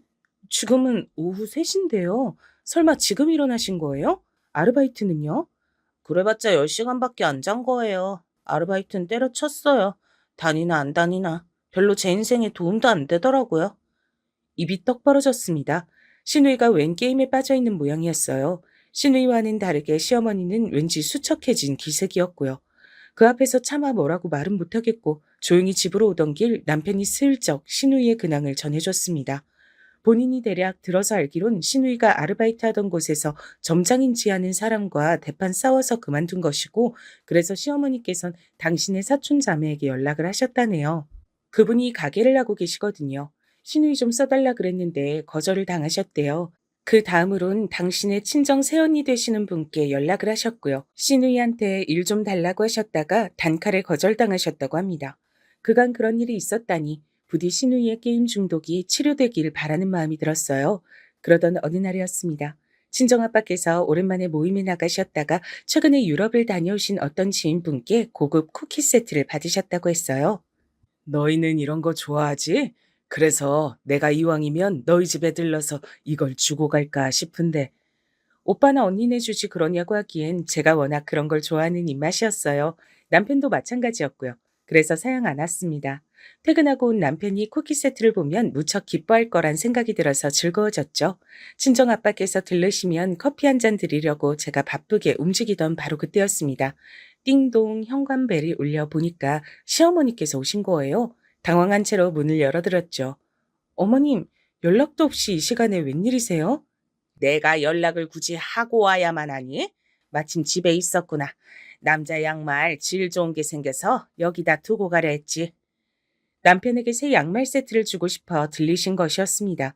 바로 가보신다 그러길래 제가 민망해서 괜히 배웅을 따라 나갔습니다. 엘리베이터 안에서 양말 몇 개는 이따가 친정 아빠 드리고 싶단 소리를 해버렸어요. 그러자 시어머니께서 웬 사돈 얘기냐고 하셨고 전 친정 아빠께서 이따가 먹을 걸 들고 방문하시기로 했단 말씀을 드렸습니다. 친정 엄마 돌아가신 이후로 아빠께선 처음으로 친구분들과 오늘 만나러 나가신 것이라고 기운 차리신 모습이 너무 다행이고 보기 좋다고 제가 그런 얘기를 신이 나서 늘어놨는데요. 시어머니의 똥 씹은 표정을 보곤 점차 입을 다물게 됐습니다. 기분 안 좋은 일이라도 있으셨는지 여쭈었다가 제가 황당한 소리를 듣게 됐고요. 사람은 누구나 죽기 마련인 건데 거참 다들 유난이고 호들갑이다. 자꾸 그러니까 좀 꼴배기 싫네. 네? 어머님, 다른 누구도 아니고 제 친정 엄마가 돌아가셨는데요. 유난이고 호들갑이라뇨? 말씀이 심하십니다. 누가 보면 부잣집 사모님이라도 돌아가신 줄 알겠어. 식당 일이나 기껏 하던 식당 아줌마 하나 죽은 것뿐인데 애도가 너무 지나치잖아. 지금 식당 아줌마라고 하셨어요? 뭘 그렇게 열을 내니? 나는 사실을 말한 것뿐이야. 고단한 식당 아줌마의 삶 적당히 끝났으니 호상이라고 할 수 있지. 시어머니의 막말에 제가 머리끝까지 화가 치밀어 오르던 바로 그 순간이었습니다. 갑자기 누군가 성큼성큼 다가오더니 이내 시어머니의 뺨을 사정없이 후려친 거예요. 순간적으로 엘리베이터를 빨리 타려고 다가온 주민인가 싶었던 그 사람은 다름 아닌 제 친정 아빠셨습니다. 호상? 지금 호상이라 그랬어? 이런 정신 나간 작자를 다 봤나? 친정아빠께선 불같이 화를 내셨고 뺨을 맞고 쓰러지신 시어머니께선 멍하게 저희 부녀를 올려다봤습니다. 제가 아빠를 간신히 뜯어말렸어요. 그러자 시어머니께선 놀랍게도 눈물 한 줄기를 흘리셨습니다. 그 모습에 씩씩거리시던 아빠께서도 멈칫하셨죠. 시어머니께선 입을 꾹 다무신 채로 맞은 뺨을 손으로 만지시며 빠르게 현장을 떠나버리셨습니다. 한숨이 나오더라고요. 대체 이게 다 무슨 일인가 싶었죠. 우선은 친정 아빠를 모시고 집으로 올라갔어요. 그간 말씀드리지 않았던 시댁의 이모저모, 지금까지의 제 결혼 생활을 조용히 알려드렸고요. 그러다 보니 시간이 훌쩍 갔는데 남편이 귀가를 했습니다. 제가 문자로 상황을 알려놨었는데요. 남편은 시댁에 들렀다 오는 길이라 그랬어요. 우선은 친정아빠를 향해 허리를 숙여 시어머니를 대신해 막말에 대한 사과부터 한 남편은 차분하게 얘기를 시작했습니다. 이런 걸로 절대 변명거리는 안 되겠지만 엄마가 그간 속상하셨던 점이 많았나 보더라고요. 시댁에 간 남편이 대체 왜 그런 막말을 하셨냐고 따지자 시어머니께서 엉엉 우셨다고 하는 겁니다. 그 소리에 놀라 시아버지와 시누이가 방에서 나오니까 시어머니께선 더 크게 우시면서 그 두 사람을 향해 삿대질까지 날리셨다고 하더라고요. 나는 남편이라고 있는 게 찢어 죽이고 싶은 저 인간뿐이고 애지중지 이뻐하며 키운 막내딸은 저 모양 저 꼴인데 걔는 왜 집안 형편도 굳이 이랬으면서 친정 식구들끼리 사이도 좋고 자기 엄마보다 자기 아내를 위한 남편도 얻은 거야. 나는 그래서 걔를 볼 때마다 짜증이 나서 견딜 수가 없어. 집안이 잘났기래, 대학을 잘 나왔기래, 아니면 얼굴이 예쁘기래. 근데 왜 자꾸만 모든 운이 좋은 거야? 시어머니께서 울면서 하셨다던 말씀 중에서 걔는 당연히 저였습니다. 네, 다름이 아니라 시어머니께서 질투가 나서 제가 싫으셨던 거예요. 당신께선 결혼으로 한 번도 행복하신 적이 없었고 그나마 자식들 키워낸 보람으로 사셨는데 장남은 이혼을 했고 차남은 결혼 이후 당신보다 저를 더 위하며 사는 것 같아 보이고 딸 하나 있는 건 갈수록 실망스럽고 이런 복합적인 게 쌓인 상태에서 당신께선 친정 식구와 친척에게 도움을 청했다가 거절을 당했는데 저는 친정 엄마 돌아가시고 나서 삼남매가 똘똘 뭉쳐서 친정 아버지를 신경 써드리니까 그것도 너무 싫으셨나 보더라고요. 남편이 절 배려하는 것도 그 배려를 모친인 당신이 받았으면 하는 게 본심이었는데 제가 다 누리니까 저라는 존재가 너무 얄미우셨던 것이었고요. 그랬구나. 어쩐지 어머님이 나를 묘하게 못마땅해 하시는 게 그런 것 때문이었어. 착잡하고 머리도 아팠습니다. 확실하게 이유를 알고 나니까 조금은 개운하기도 했고요. 앞으로 어떻게 할지 고민을 하다가 그냥 아무것도 안 했습니다. 시간이 해결해 줄 일이라고 여겼어요. 전 당연히 그 이후로 시댁의 발길을 끊었고요. 꼭 갈 일이 있으면 남편만 갔습니다. 전 제 친정 식구들과 어울려 지내는 것만으로도 바쁜 사람이었기에 당연히 하나도 안 아쉬웠고요. 시간이 지나서 시어머니의 생신 때가 다가왔을 때 시어머니께선 남편을 통해 당신께서 꼭 받고 싶은 선물이 뭔지 전해 오셨습니다. 그건 바로 저와 화해하고 잘 지내보자는 것이었죠. 별로 그 선물 해드리고 싶지 않았어요. 이게 저의 본심이었고 친정 식구들은 제가 하고 싶은 대로 결정하라고 해줬으나 그래도 결국은 제가 시댁으로 향했답니다. 시어머니가 너무 애틋해서 그랬냐고요? 아닙니다. 사랑하는 제 남편의 모친이시니까 기회를 드려야겠다 생각한 것이었으며 친정엄마의 인생이 떠올라서 그런 것이었습니다. 만약 바로 다음 날 시어머니께서 사고라도 당해서 돌아가신다고 가정을 했을 때 시어머니의 인생이 어떻게 기억될까 이걸 한번 떠올려 봤어요. 그러자 슬퍼지더라고요. 뭐든지 그 사람이 살아있어야 가능하다는 것을 친정엄마를 통해 전 배운 뒤였으니까요. 슬그머니 시어머니께서 내미신 손을 못 이긴 척 잡아드렸습니다. 그 이후론 별 탈 없이 잘 지냈어요. 시숙의 재혼 문제도 저랑 상의하셨고 시누이 험담도 저에게 하시는 걸 보며 점점 절 의지하게 되셨단 걸 알 수 있었네요. 당연히 친정아빠께 정식으로 사과도 드리셨고요. 친정아빠 역시도 그때 감정이 너무 앞서 있었다며 시어머니께 사과를 하셨답니다. 사과를 설마 받으실 줄 모르셨던 건지 시어머니께선 살짝 감동하신 모양이었어요. 우리 집안은 하여간에 둘째가 최고야. 둘째 아들, 둘째 며느리, 내가 이 둘 덕분에 그나마 웃음 짓고 산다. 저 듣기 좋으라고 하신 말씀이었을 수도 있지만 그게 무탈한 고부관계를 드러내는 것 같아서 제가 배시시 웃고 말았답니다.